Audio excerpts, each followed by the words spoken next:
आज सुबह जब मेरी आँख खुली तो मैंने अपने मोबाइल में देखा, सोशल मीडिया पर एक पोस्ट बहुत तेज़ी के साथ वायरल हो रही थी। दरअसल उस पोस्ट को देखने के बाद मुझे बड़ा अच्छा लगा कि हाँ, कोई मुख्यमंत्री हो तो ऐसा होना चाहिए।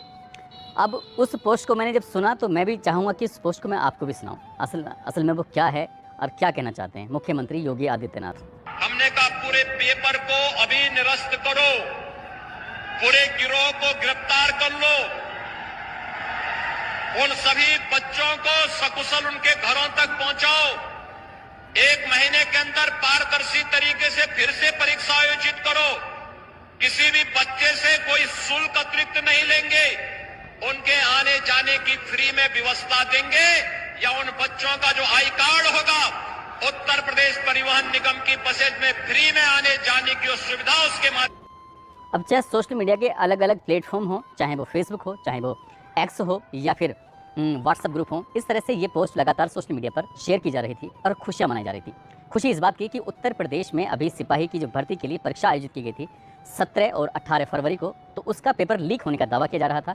इसी बीच में ये पोस्ट वायरल हो जाती है तो लोग तारीफ करने के लिए आतुर तो होंगे। जाहिर सी बात है कि योगी आदित्यनाथ के काल में अगर कोई गड़बड़ी हो जाए तो ऐसा हो ही नहीं सकता। जब ये बात थी तो अब मैंने इस दावे की थोड़ा पुष्टि करने की कोशिश की। मैंने भी देखने की कोशिश की कि इस बारी पूरी पोस्ट के अंदर पुलिस का कहीं भी नाम नहीं लिया गया है, लेकिन फिर भी एक जिज्ञासा थी पत्रकार होने के नाते। तो मैंने जब इसको जूम करने की कोशिश की तो मुख्यमंत्री जी के पीछे एक तारीख लिखी थी और तारीख थी 28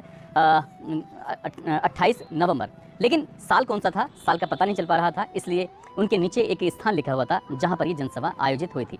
उसके नीचे लिखा था रघुराज सिंह इंटर कॉलेज। अब रघुराज सिंह इंटर कॉलेज कहाँ पर है, कहाँ ये जनसभा हुई थी? जब इसी जिज्ञासा को शांत करने के लिए मैंने गूगल पर सर्च करना शुरू किया तो सर्च करते करते पता चलता है कि उत्तर प्रदेश का एक जिला है देवरिया और उसी का ही एक तहसील लगती है भाटपार रानी। दरअसल इस भाटपार रानी में एक इलाका लगता है बहियारी बघेल। यहाँ पर ये जनसभा आयोजित की गई थी साल 2021 में 28 नवंबर की वो तारीख थी। आखिरकार ये बात मुख्यमंत्री योगी आदित्यनाथ को बोलने की जरूरत क्यों पड़ी? क्योंकि जिस दिन ये जनसभा थी उसी दिन उत्तर प्रदेश के अलग अलग परीक्षा केंद्रों पर लगेंगी 2736 परीक्षा कैट की परीक्षा आयोजित की। उत्तर प्रदेश शिक्षक पात्रता परीक्षा जब आयोजित की गई थी तो उसका पेपर लीक हो जाता है और इसमें 19,99,418 परीक्षार्थी शामिल हुए थे और उनके मंसूबों पर, उनकी उम्मीदों पर बहुत सारा पानी फिर चुका था।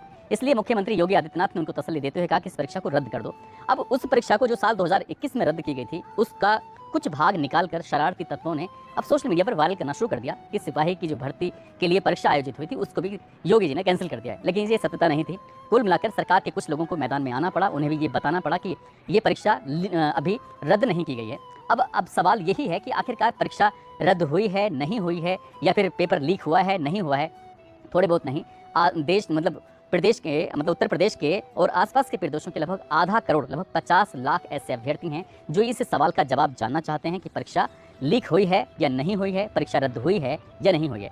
आज हम अपनी कहानी के माध्यम से यही बात को समझाने की कोशिश करेंगे कि आखिरकार हुआ क्या है और आगे क्या हो सकता है। आज की जो सच्ची घटना मैं आपको सुनाने जा रहा हूँ, ये सच्ची घटना पूरे उत्तर प्रदेश की है और बात कर रहा हूँ उत्तर प्रदेश का एक शहर है कानपुर। दरअसल कानपुर शहर में एक कोचिंग सेंटर जिसका नाम है श्री राम एकेडमी, और श्री राम एकेडमी के एक शिक्षक होते हैं, मैथ के गुरुजी होते हैं जिनका नाम होता है रामजी शुक्ला। रामजी शुक्ला के पास 18 फरवरी 2024 की सुबह लगभग 10:29 पर उनका एक स्टूडेंट होता है सत्यप्रकाश उनको एक व्हाट्सअप करता है और व्हाट्सअप करने के बाद कहता है, सर मैंने आपको एक पीडीएफ भेजा है, यानी कि 10:29 पर सुबह का वक्त है, तो मैंने सर आपको एक पीडीएफ भेजा है, जरा देखिए गौर से। ऐसा दावा किया जा रहा है कि जो परीक्षा चल रही है, उत्तर प्रदेश पुलिस की सिपाहियों की जो परीक्षा चल रही है, वो परीक्षा का प्रश्न पत्रों का जो हल है वो इस पीडीएफ के अंदर पूरा का पूरा लिखा हुआ है। जैसे ही ये बात गुरुजी ने सुनी तो गुरुजी को बड़ा आश्चर्य होता है, लेकिन अभी के अभी कैसे जाके देख सकते हैं? परीक्षा शुरू हुई है, 12 बजे खत्म होगी, तभी जाकर देख सकते हैं। उन्हें भी पल पल उत्सुकता बनी हुई थी ये जानने के लिए, देखने के लिए कि सचमुच ऐसा तो नहीं है जो प्रश्न पत्र हैं उसके आंसर पहले से ही लीक कर दिए गए हैं, बनाकर तैयार कर दिए गए हैं। जैसे ही 12 बजते हैं उनके पास में ही परीक्षा केंद्र होता है। रामजी शुक्ला वहाँ जाते हैं और इंतजार कर रहे थे जैसे ही परीक्षा छूटेगी उसके बाद किसी स्टूडेंट से बात करेंगे और बात करने के बाद उससे पूछेंगे, भैया कहीं ऐसा कुछ है तो नहीं। जैसे ही परीक्षा छूटती है 12:05 पर एक स्टूडेंट निकलता है, उससे रिक्वेस्ट करते हैं रामजी शुक्ला जी और कहते हैं कि भैया अपना प्रश्न पत्र दिखाओ, जरा देखना है, मिलान करना है। जैसे मिलान करने की बात आती, क्योंकि वो मैथ के टीचर होते हैं इसलिए सबसे पहले जाकर उन्होंने मैथ के ही प्रश्नों को देखा कि कितने जो पीडीएफ आई है उसमें से मिलान होते हैं या नहीं होते हैं। जैसे मिलान किया तो कोई भी प्रश्न पत्र में जितने प्रश्न लिखे हुए थे और जो पीडीएफ उनके मोबाइल में 10:29 पर आई थी उसे बिल्कुल भी मेल नहीं खाया। और जब मेल नहीं खाता है तो ये अपने उसी स्टूडेंट सत्यप्रकाश को कहते हैं कि ये पीडीएफ बेवजह वायरल हो रही है। कोई भी ऐसा नहीं है। योगी आदित्यनाथ के रहते हुए यहाँ पर कोई गड़बड़ी नहीं हो सकती। निश्चिंत होकर अपना एग्जाम दो और मजे करो, कोई दिक्कत नहीं है। जिसने मेहनत की है वो आगे जाएगा और जिसने मेहनत नहीं की है भले चाहे कितनी पीडीएफ वायरल क्यों ना होती रहे, कोई फर्क नहीं पड़ने वाला। ठीक वैसे ही था। उसके बाद फिर दूसरी पाली होती है। दूसरी पाली में भी एग्जाम होना था, यानी कि अब 3 बजे एग्जाम शुरू होना था, शाम को 5 बजे एग्जाम छूटना था। 150 प्रश्न आने थे उसमें, क्योंकि पर इसलिए 17 और 18 फरवरी को 2 दिन में 2 पालियों में एग्जाम, सुबह और शाम, यानी कि 4 पालियों में एग्जाम होना था। अब सब कुछ ठीक चल रहा है। सेकंड पाली का एग्जाम खत्म होने वाला है, तभी सत्यप्रकाश का फिर से मैसेज आता है, मेल आता है कि सर देखिए वो जो मैंने आपको पीडीएफ दी थी उससे आप मिलान करके देखिए, कुछ ना कुछ गड़बड़ है। वो तुरंत फिर से बाकी जाते हैं, क्योंकि पास में तो नज़दीक में तो उनकी परीक्षा केंद्र होता है। और जैसे परीक्षार्थी निकल के आ रहे थे, परीक्षार्थी से एक से रिक्वेस्ट करते हैं कि भैया जरा देखना है।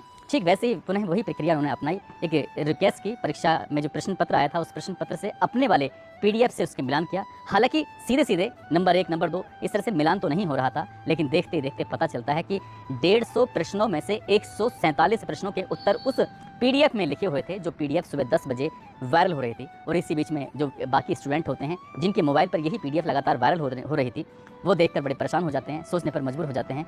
ये शिक्षक बहुत ज़्यादा परेशान इसलिए हो जाता है क्योंकि 12 साल से लगातार बच्चों को पढ़ा रहा है और उन्होंने अपने बच्चों से मायूसी हाथ लगते हुए देखते हुए कहा कि बेटा तुम्हारे साथ ऐसा नहीं हो सकता।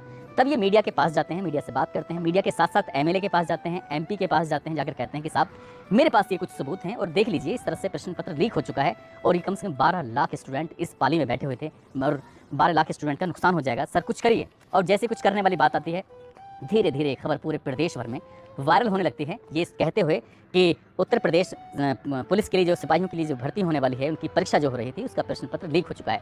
अब कुछ दावे कर रहे हैं, कुछ बातें कर रहे हैं। अब धीरे धीरे कुछ खबरें ऐसी भी होती हैं जो भ्रांति की तरफ फैलने लगती हैं। जैसे मैंने शुरुआत में बताया था, योगी आदित्यनाथ की वीडियो लगातार वायरल हो रही थी और वायरल होते होते इसमें दावा किया जा रहा था कि परीक्षा तो निरस्त कर दी गई है।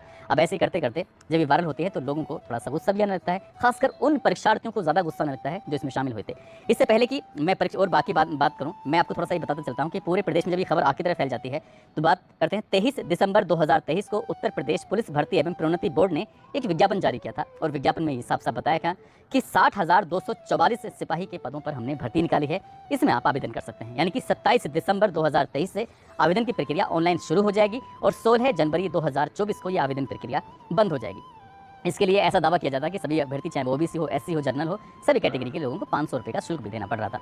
अब इस शुल्क में जो 500 नहीं बल्कि 400 रुपये का शुल्क शायद इसमें देना पड़ रहा है, जो शुल्क देना पड़ रहा है, बाकी 100 रुपये शायद जो फॉर्म भर रहा है कंप्यूटर वाला वो ले लेता है।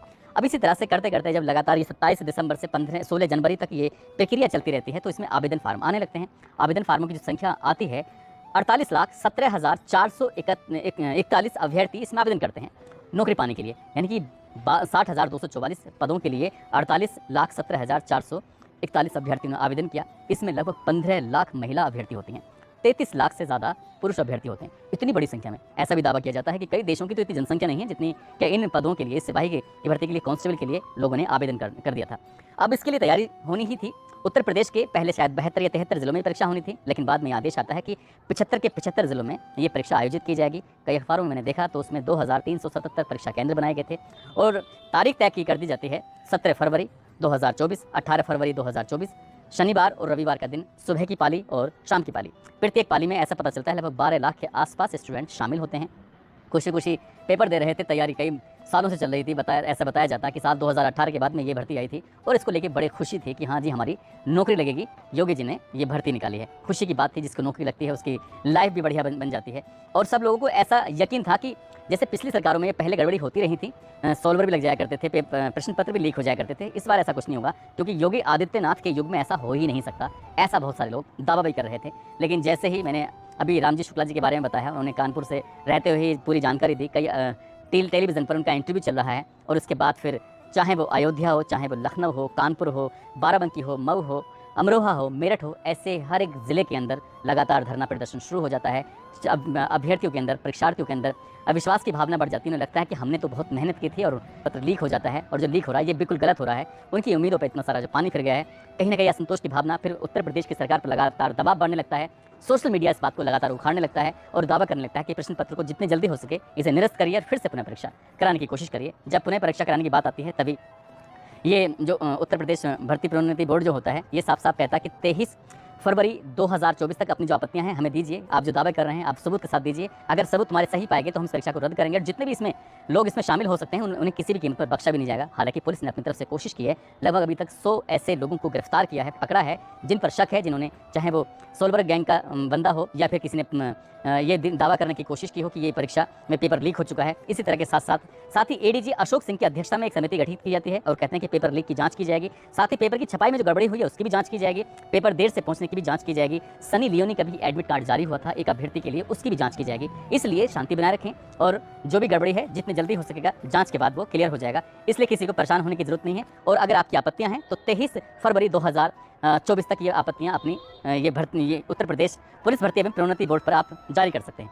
यदि ये जांच में सही पाया गया कि पेपर लीक हुआ है तो जाहिर सी बात है, अब इससे आप साफ अंदाज़ा लगा सकते हैं कि 23 दिसंबर को ये विज्ञापन जारी होता है और लगभग 2 महीने लग जाते हैं परीक्षा को आयोजित कराने के लिए। यदि अब ये परीक्षा रद्द होती है तो कम से कम 2 महीने आगे मान के चलिए। यदि 2 महीने लग जाते हैं तो लोकसभा चुनाव उत्तर प्रदेश नहीं बल्कि पूरे भारतवर्ष में होने वाला है। अगर ऐसा होता है तो ये परीक्षा लोकसभा चुनाव के बाद ही होगी। न जाने कितने ऐसे अभ्यर्थी होंगे जिनकी उम्मीदों पर पानी भर गया है। हालांकि हम तो यही दुआ करेंगे कि जो प्रश्न पत्र ये लीक होने की बात है ये अफवाह ही हो तो ज़्यादा सही है, और जो अभ्यर्थियों ने मेहनत की उनकी उम्मीदों मिलनी चाहिए। एक चीज़ और बताता चलूँ कि इस भर्ती प्रक्रिया में जो हिस्सा लेने वाले लगभग 50 लाख के आसपास अभ्यर्थी हैं, तो वो क्यों इतना दिलचस्पी ले रहे हैं? एक तो बेरोजगारी की वजह तो है ही, साथ ही उत्तर प्रदेश पुलिस में 35,000 रुपये के आसपास प्रति महीना वेतन भी बताया जाता है। 1800 रुपये भोजन भत्ता मिलता है, 2400 रुपये घर का भत्ता मिलता है, 500 रुपये बाइक का भत्ता मिलता है, 2000 रुपये मोबाइल का भत्ता मिलता है, 30 उसको कैजुअल लीव मिलती है जिसे CL बोलते हैं शॉर्टकट में, 30 उसे अर्न लीव मिलती है जिसको हिंदी में अर्जित लीव भी बोलते हैं, और 18 महीने का उसे मेडिकल का अवकाश भी मिलता है। और साथ ही बताते हैं कि यदि कोई पुलिस वाला ड्यूटी के दौरान खत्म हो जाए, मर जाए, तो उसे लगभग 1 करोड़ रुपए का अनुदान भी मिलता है उसके परिवार के लोगों को। जो भी हो, उत्तर प्रदेश की पुलिस, उत्तर प्रदेश की सरकार की जिम्मेदारी बनती है कि लगभग 50 लाख अभ्यर्थियों की उम्मीदों पर पानी ना फरे। इस मामले की निष्पक्ष जांच करने के बाद जो सच है वो सामने आना चाहिए, और जिन लोगों ने यदि इसे भ्रांतियां फैलाने की कोशिश की तो उनके खिलाफ उचित कार्रवाई होनी चाहिए। दोस्तों, इस पूरे घटनाक्रम को, पूरी बात को सुनने का उद्देश्य किसी को परेशान करना नहीं है, किसी का दिल दुखाना नहीं है, बल्कि आपको जागरूक करना है, आपको सचेत करना है। और आप इंतजार करिए, हो सकता है कि ईमानदारी से जांच होकर इसमें दूध का दूध और पानी का पानी